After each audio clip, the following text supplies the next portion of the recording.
Alors que la plupart des gens croient que ceux qui ne publient pas sur les réseaux sociaux sont solitaires ou antisociaux, la neuroscience révèle quelque chose de frappant. Leur cerveau expérimente des schémas de récompense fondamentalement différents. Et ces différences ne sont pas seulement des préférences personnelles, ce sont des architectures neurobiologiques mesurables.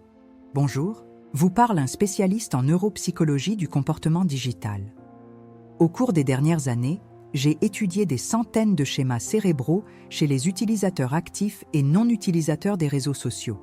Ce que j'ai découvert remet en question tout ce que nous pensions savoir sur la validation sociale et le bien-être mental.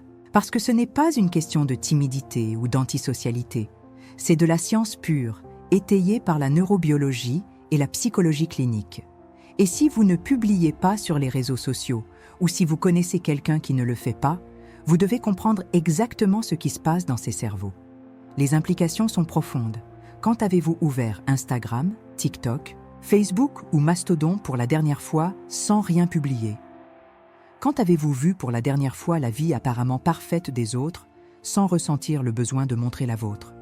Si c'est votre réalité, votre cerveau fonctionne sous un système neurobiologique complètement différent de celui des publieurs compulsifs. Et je vais vous révéler pourquoi cela pourrait être votre plus grande force cachée. Commençons par la base neurobiologique de l'identité. Les personnes qui ne publient pas sur les réseaux sociaux ne sont pas simplement introverties ou discrètes. Elles présentent des profils psychologiques spécifiques que la recherche sur l'attachement et la neuroscience affective a identifiés avec une précision chirurgicale. Premier profil, des schémas d'attachement sécurisés combinés à une haute conscience interoceptive. Qu'est-ce que cela signifie en termes pratiques? Cela signifie que leur système nerveux ne nécessite pas de validation externe constante pour réguler l'état émotionnel.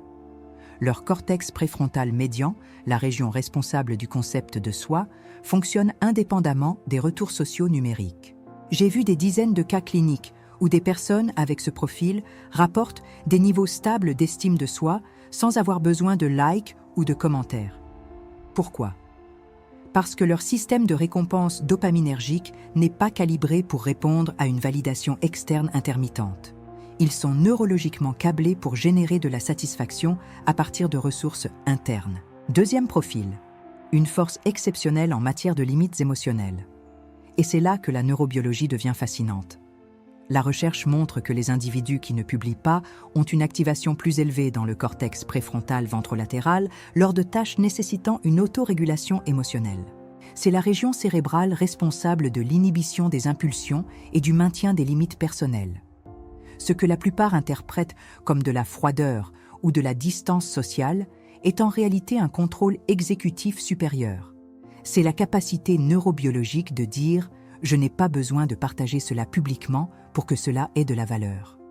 Cette distinction est cruciale. Troisième profil, et cela va vous surprendre, une sensibilité réduite aux retours sociaux. Ce n'est pas qu'ils se fichent de ce que les autres pensent, c'est que leur système de récompense cérébrale n'expérimente pas les mêmes pics dopaminergiques face à l'approbation sociale que les publieurs fréquents. Une étude de neuroimagerie de 2023 a révélé quelque chose d'extraordinaire. Lorsque des personnes qui ne publient pas sont exposées à des simulations de likes et de validation sociale numérique, leur noyau accumbens, le centre de récompense du cerveau, montre une activation significativement plus faible que chez les publieurs compulsifs. Littéralement, leurs cerveaux ne sont pas conçus pour rechercher cette récompense. Et voici votre première révélation dopaminergique. Cette faible sensibilité aux retours sociaux n'est pas une faiblesse, c'est une force cachée.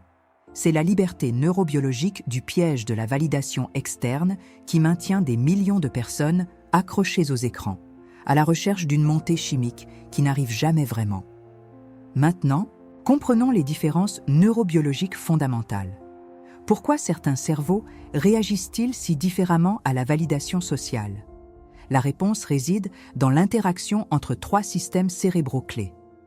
Premier système, la sensibilité dopaminergique basale. Les personnes qui publient fréquemment ont tendance à montrer ce que nous appelons une forte recherche de nouveautés lors des évaluations de personnalité. Neurobiologiquement, cela se traduit par des récepteurs D2 de la dopamine avec une densité plus faible dans les régions striatales. Qu'est-ce que cela signifie? Elles ont besoin de stimuli plus intenses et fréquents pour ressentir de la satisfaction. Les non-publieurs, au contraire, montrent une sensibilité dopaminergique basale plus stable. Ils ne nécessitent pas de bombardement constant de validation sociale parce que leur système de récompense n'est pas affamé de dopamine externe. Imaginez deux moteurs. L'un fonctionne uniquement avec du carburant premium à indice d'octane élevé, constamment. L'autre fonctionne efficacement avec des ressources internes, avec un besoin occasionnel de réapprovisionnement externe. Lequel est plus durable à long terme? La neurobiologie ne ment pas. Deuxième système, dominance du cortex préfrontal versus système limbique. Et voici la deuxième révélation dopaminergique que vous devez comprendre. Les cerveaux des non-publieurs montrent une activation préfrontale plus élevée lors du traitement des stimuli sociaux, tandis que les publieurs, fréquents, montrent une activation limbique plus élevée. Qu'est-ce que cela signifie en français simple? Les non-publieurs traitent les situations sociales avec une plus grande participation des régions cérébrales rationnelles et analytiques. Les publieurs traitent ces mêmes situations avec une plus grande participation émotionnelle et impulsive. Ce n'est pas que l'un soit meilleur que l'autre. Ce sont des architectures neuronales différentes qui produisent des comportements différents. Mais il existe des conséquences mesurables pour chaque schéma. Une étude longitudinale a suivi pendant 3 ans des utilisateurs de réseaux sociaux comparés à des non-utilisateurs. Les résultats furent révélateurs. Les posteurs fréquents montraient une plus grande réactivité du système limbique aux retours sociaux négatifs, aux critiques ou au manque de validation attendue. Leur amygdale, le centre de la peur et de l'anxiété, s'activait plus intensément face à l'absence de likes ou de commentaires. Les non-posteurs, réponse amygdalienne minimale. Leur cerveau n'interprétait simplement pas le manque de validation numérique comme une menace sociale. Encore une fois, liberté neurobiologique. Système 3, et c'est fondamental, une conscience interoceptive supérieure. L'interoception est la capacité de percevoir les signaux internes du corps, les états émotionnels viscéraux, les sensations subtiles qui communiquent des informations cruciales sur le bien-être. Les personnes qui ne publient pas sur les réseaux sociaux présentent une plus grande activation de l'insula antérieure, la région cérébrale responsable de la conscience interoceptive. Elles sont littéralement plus en phase avec leur corps, avec leurs états émotionnels réels, et non avec la représentation numérique de ces états. Pourquoi est-ce important? Parce que tandis que les posteurs fréquents peuvent être déconnectés de leurs sensations corporelles réelles, poursuivant une validation externe qui ne satisfait jamais complètement, les non-posteurs ont un accès direct à une clarté émotionnelle fondée sur le corps.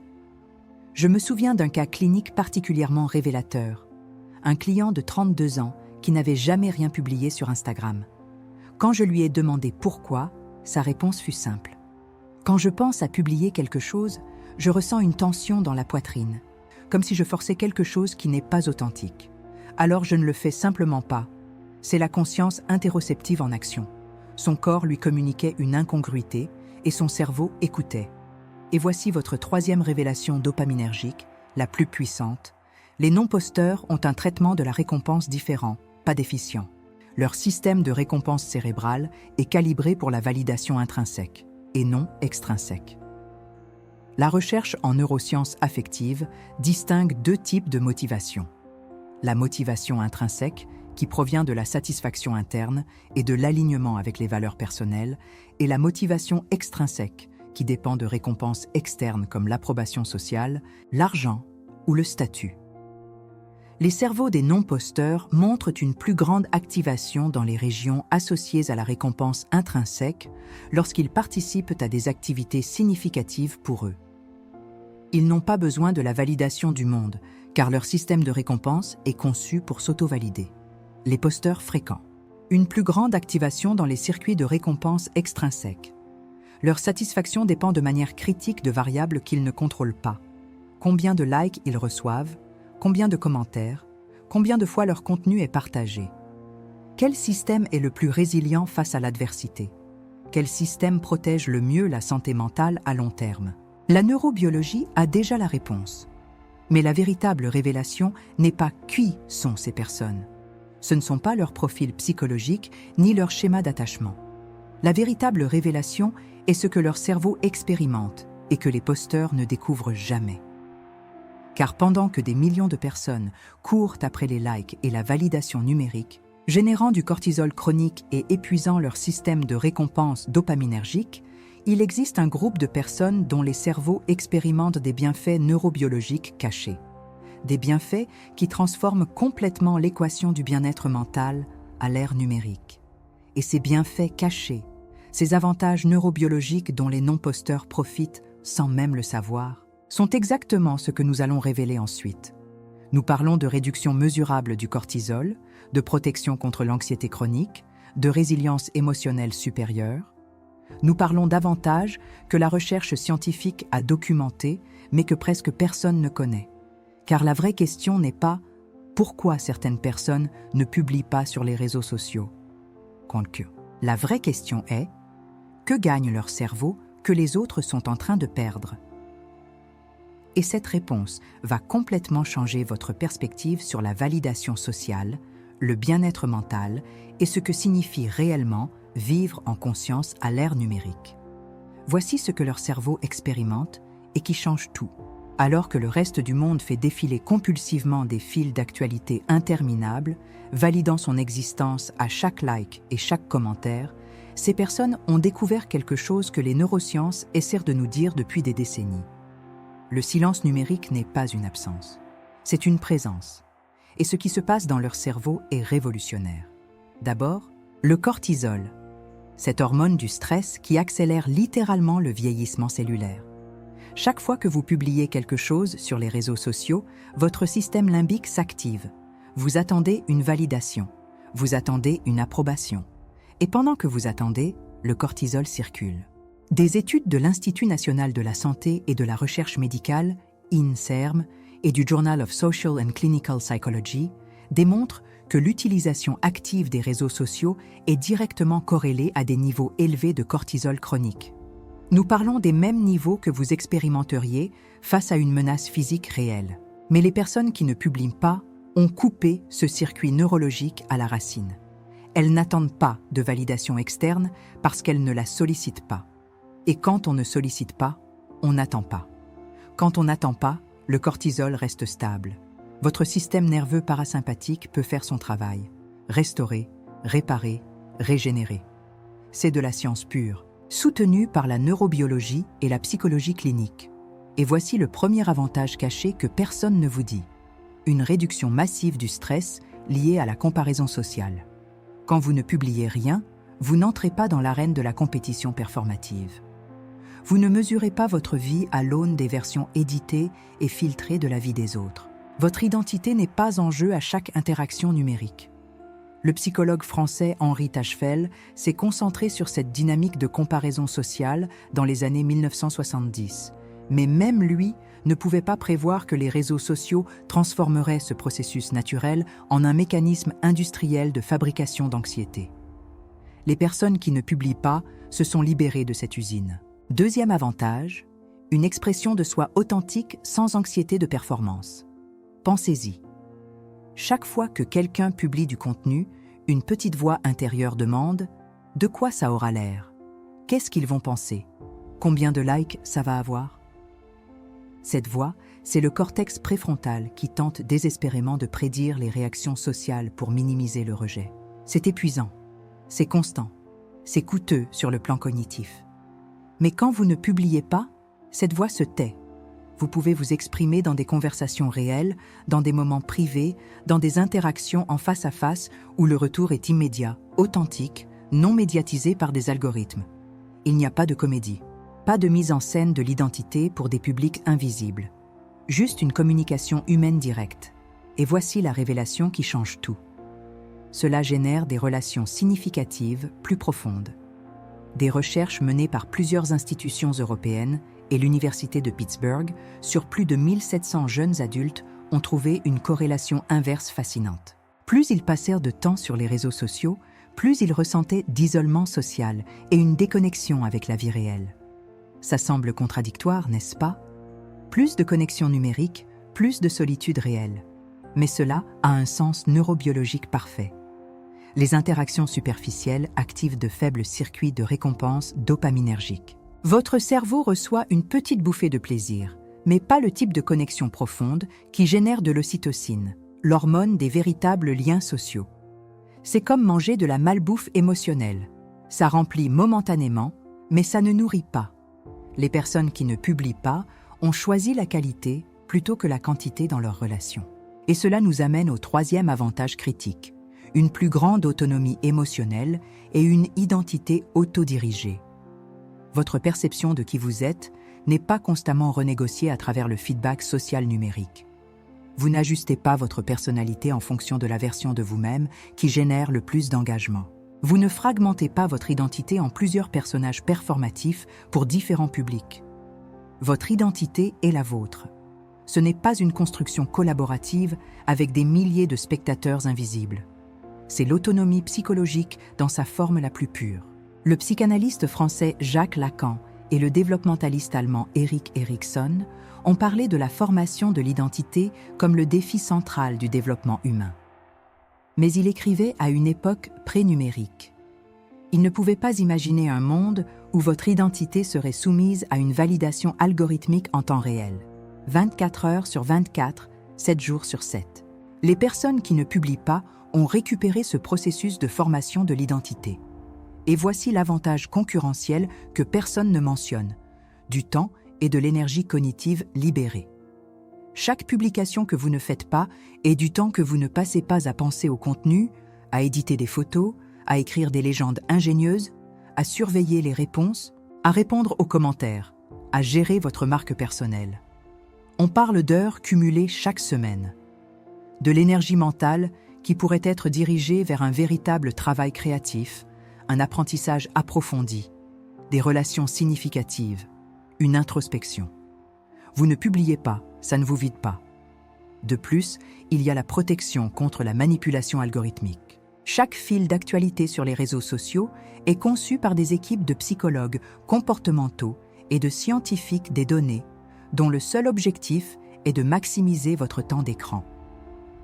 Ils ne s'intéressent pas à votre bien-être. Ils s'intéressent à votre attention, car votre attention est le produit qu'ils vendent aux annonceurs. Lorsque vous ne publiez pas, vous réduisez considérablement votre exposition à ces systèmes de manipulation. Et enfin, un filtrage naturel des connexions superficielles. Si quelqu'un n'interagit avec vous qu'à travers des likes et des commentaires occasionnels, est-ce vraiment une connexion significative? Les personnes qui ne publient pas découvrent rapidement qui, dans leur réseau social, se soucient vraiment de maintenir des relations en dehors des plateformes numériques. C'est un darwinisme social sain. Mais voici le piège neurobiologique que tout cela révèle. Et pourquoi il est si difficile pour la plupart des gens de faire ce que ces individus ont fait. Les réseaux sociaux exploitent des boucles de rétroaction dopaminergique qui ont évolué pendant des millions d'années pour des fonctions complètement différentes. Votre système de récompense dopaminergique a été conçu pour vous motiver à chercher de la nourriture, un partenaire, un statut social dans de petits groupes de chasseurs-cueilleurs. Il n'a pas été conçu pour gérer une rétroaction sociale infinie provenant de centaines ou de milliers de contacts numériques.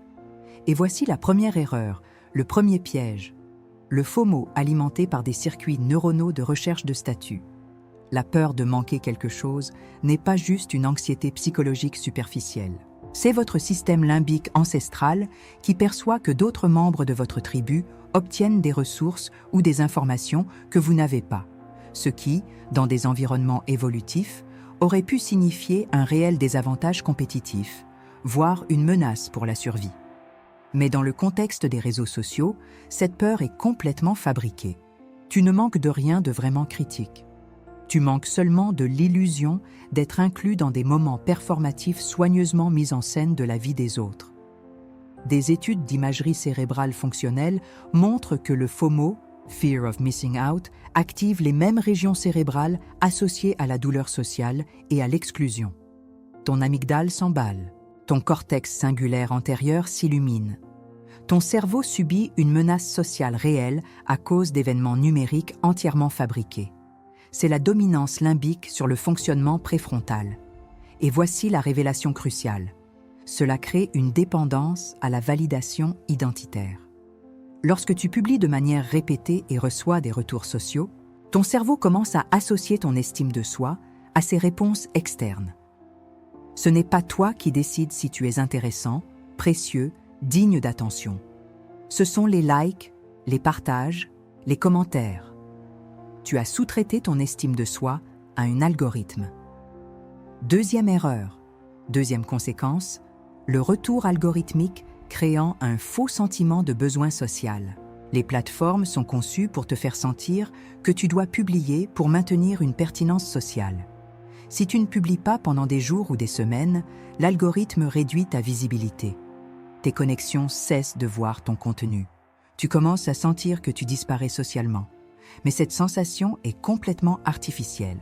C'est un mécanisme de rétention conçu pour te maintenir actif sur la plateforme. Cela ne reflète pas tes relations réelles. Cela ne reflète pas ta valeur réelle. C'est de la manipulation comportementale pure, soutenue par une science psychologique sophistiquée et mise en œuvre par des entreprises multimillionnaires dont le modèle économique dépend de ton addiction à l'attention. Alors, pourquoi les personnes qui ne publient pas sont-elles différentes ? Elles ont réussi quelque chose de neurobiologiquement difficile, l'annulation consciente de la recherche automatique de validation sociale. Ton cerveau est câblé pour chercher l'approbation du groupe. C'est un instinct de survie profond. Pendant la majeure partie de l'histoire humaine, être exclu de ton groupe social pouvait signifier la mort littérale. Tu ne pouvais pas survivre seul. Mais nous vivons maintenant dans un contexte complètement différent. Tu n'as pas besoin d'une validation sociale constante pour survivre. Tu peux avoir un petit cercle de relations profondes et être parfaitement bien, mieux que bien, prospère. Les personnes qui ne publient pas ont recablé leur système de récompense pour valoriser la qualité de la connexion plutôt que la quantité d'attention. Leur estime de soi est ancrée en interne. Elles ne dépendent pas des retours externes pour savoir qui elles sont. Leur identité n'est pas contingente à l'approbation numérique. Elles ont développé ce que les psychologues appellent un fort locus de contrôle interne. Elles croient que leur valeur vient de l'intérieur, de leurs actions, de leurs valeurs, de leurs relations réelles, et non des métriques d'engagement sur les écrans. Et voici la force psychologique que personne ne reconnaît, la tolérance à l'invisibilité sociale. Nous vivons dans une culture qui assimile la visibilité à la valeur. Si tu n'es pas vu, si tu ne génères pas d'attention, tu as l'impression de ne pas exister. Cette équation est toxique et complètement fausse. Mais il faut une réelle force pour y résister. Les personnes qui ne publient pas ont développé cette force. Elles peuvent exister sans audience. Elles n'ont pas besoin de témoins numériques pour valider leurs expériences. Elles peuvent vivre pleinement des moments sans la compulsion de les capturer, de les éditer et de les diffuser. Leur vie est pour elles, pas pour la consommation publique. Et enfin, des limites plus claires entre le moi privé et le moi public. La plupart des personnes qui publient activement ont presque complètement effondré cette frontière. Leur vie privée devient du contenu public. Leurs moments intimes deviennent du matériel pour l'engagement. Il n'y a pas de séparation entre qui elles sont en privé et comment elles se présentent publiquement. C'est psychologiquement épuisant et déformant pour l'identité. Les personnes qui ne publient pas maintiennent cette frontière intacte. Elles ont un moi qu'elles ne partagent qu'avec des personnes proches, dans des contextes appropriés, lorsqu'elles choisissent de le faire. Elles ne sont pas constamment en train de jouer un rôle pour des audiences invisibles. Elles peuvent être complexes, contradictoires, privées. Elles peuvent avoir des pensées et des expériences qui ne sont pas continuellement traduites en contenu consommable. C'est une santé psychologique fondamentale. Mais comprendre le piège versus la liberté n'est que la moitié du tableau. La vraie question, celle que personne ne pose, concerne l'authenticité elle-même. Qu'arrive-t-il à ton identité lorsqu'elle est constamment construite pour la consommation externe? Quand chaque aspect de ta vie devient un contenu potentiel? Quand ton moi performatif commence à remplacer ton moi authentique? Car voici l'inconfortable vérité que personne ne veut affronter. La plupart des gens ne savent plus qui ils sont en dehors de leur profil numérique. Ils ont passé tellement de temps à créer des versions d'eux-mêmes pour des audiences que le vrai moi, le moi complexe, contradictoire et privé, s'est atrophié. Il est devenu inaccessible. Quand tu te demandes qui tu es, sans le feedback constant des réseaux numériques, sans la validation algorithmique, sans la mise en scène performative de l'identité, y a-t-il quelqu'un là, vraiment? C'est la vraie question existentielle. La question de l'authenticité révèle quelque chose de profond sur l'identité elle-même. Lorsque tu publies sur les réseaux sociaux, tu ne partages pas seulement du contenu, tu construis activement une version de toi-même. Et c'est là qu'intervient la neuroscience de la fragmentation de l'identité. Laisse-moi t'expliquer comment ça marche. Ton cerveau possède une capacité incroyable appelée cohérence identitaire. C'est essentiellement ta capacité à maintenir une version intégrée et cohérente de qui tu es, aussi bien en privé qu'en public. Mais les réseaux sociaux ont créé un nouveau phénomène, la mise en scène de soi. Et ce n'est pas juste de la vanité superficielle, c'est un mécanisme de défense psychologique. Vois les choses ainsi. Chaque fois que tu crées une publication ce moment banal, tu prends des décisions conscientes et inconscientes sur les aspects de ta vie que tu montres au monde. Tu choisis la meilleure photo. Tu modifies la légende 3 fois. Tu attends le moment optimal pour publier. C'est l'autocensure algorithmique. Ce processus, bien qu'il semble inoffensif, fragmente ton identité en multiples versions, le toi réel et le toi numérique. Le vrai problème ici, c'est l'anxiété de performance. Des études en psychologie clinique montrent que les personnes qui publient de manière compulsive ont des niveaux élevés de cortisol, l'hormone du stress, parce que chaque publication devient une performance. Tu évalues constamment comment tu seras perçu, comment ton contenu se compare à celui des autres, si tu es assez intéressant, si tu réussis assez bien, si tu es assez heureux. Et voici la découverte qui change tout, la fragmentation de l'identité authentique à travers les plateformes. Quand tu maintiens différentes versions de toi-même sur Instagram, LinkedIn ou Facebook, chacune avec sa narration propre, ton cerveau fait des heures supplémentaires pour gérer et compartimenter ces identités fragmentées.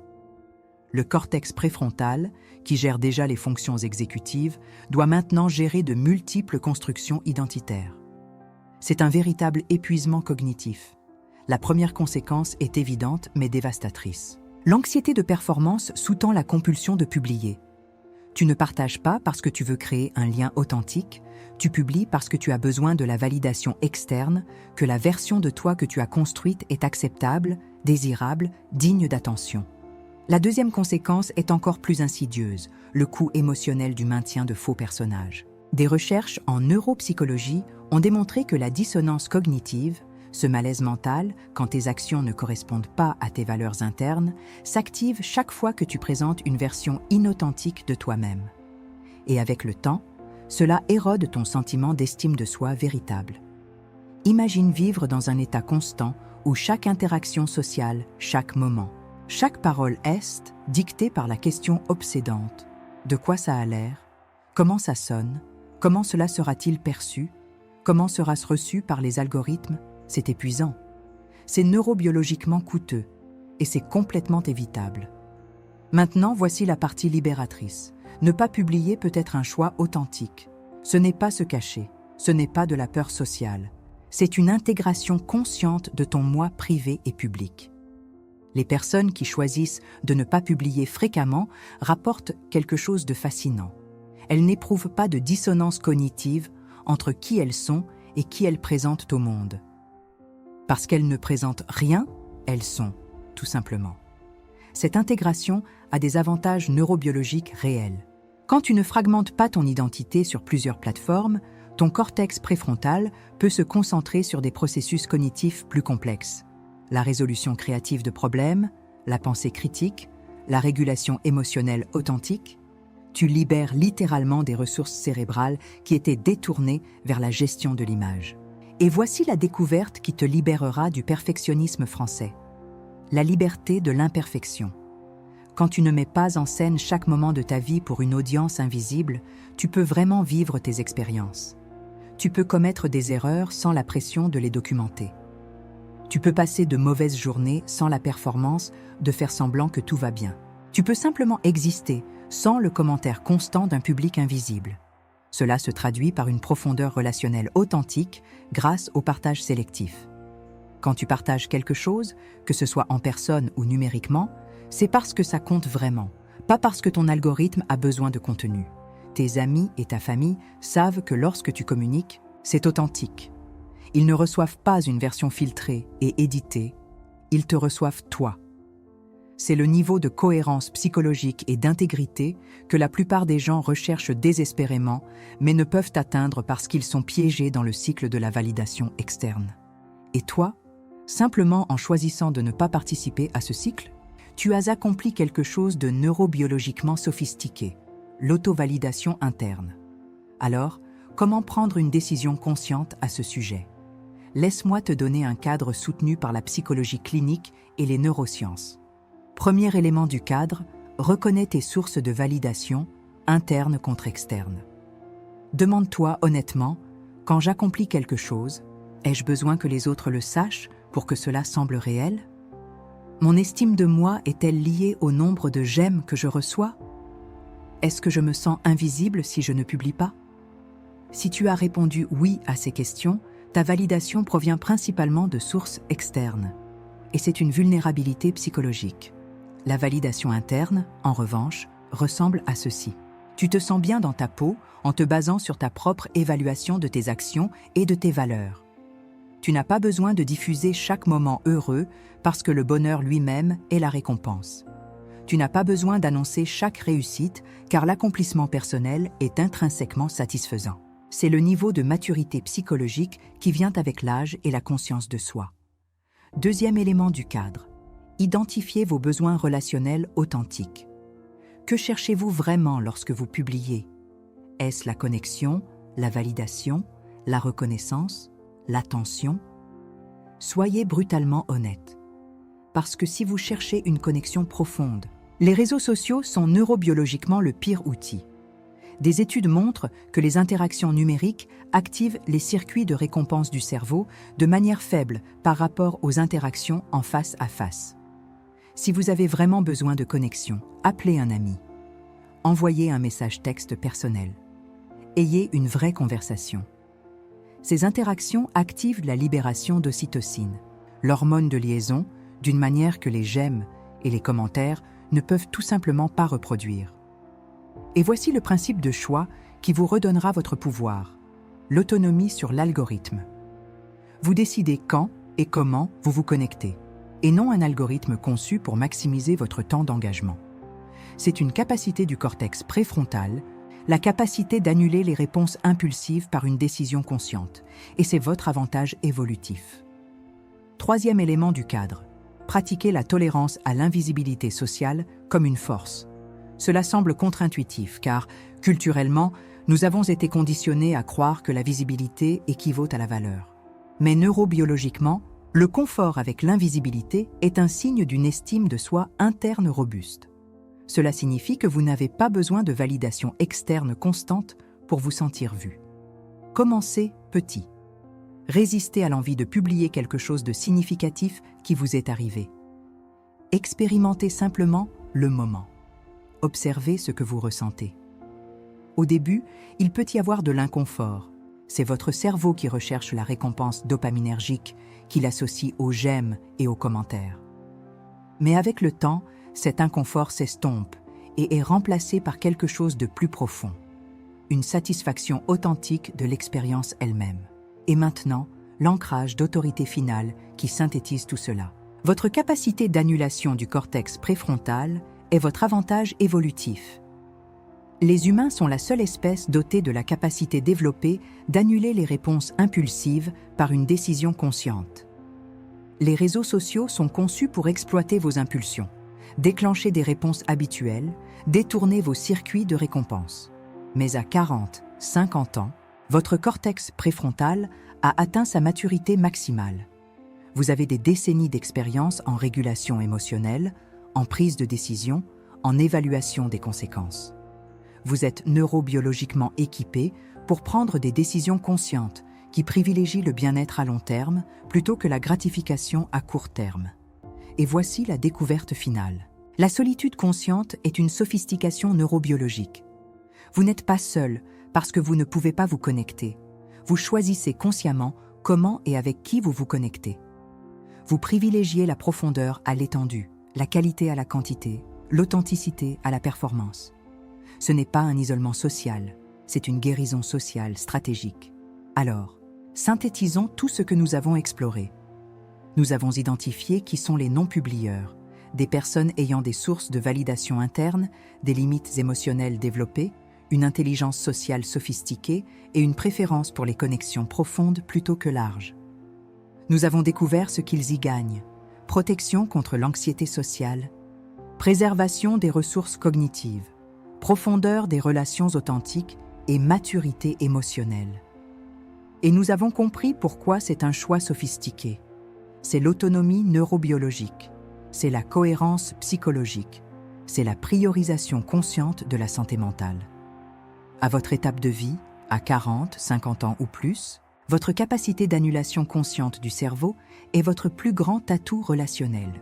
Vous n'avez pas besoin de suivre les tendances sociales numériques conçues par des technologies californiennes pour les jeunes adultes dont le cortex préfrontal est encore en développement. Vous avez la maturité neurobiologique pour prendre des décisions conscientes et éclairées sur la façon dont vous voulez vivre votre vie relationnelle, en accord avec vos valeurs françaises de vie privée et d'autonomie. Ne pas publier n'est pas de la passivité, c'est une décision active. C'est un choix conscient. C'est l'autonomie psychologique. Et c'est entièrement valable. Alors, voici votre appel à l'action responsabilisant. Premièrement, réfléchissez à vos sources de validation, internes ou externes. Soyez honnête avec vous-même. Si vous vous rendez compte que vous dépendez trop de la validation externe, cette connaissance de soi est le premier pas vers l'autonomie psychologique.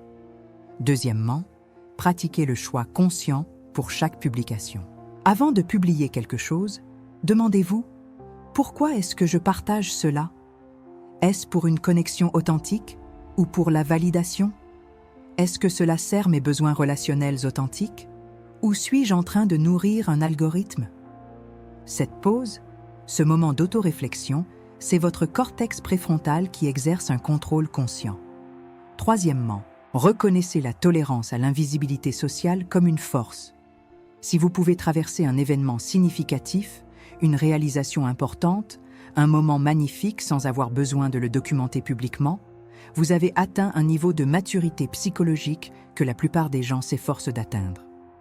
Que vous publiez ou non, faites-en une décision consciente enracinée dans la connaissance de soi et non dans la pression sociale.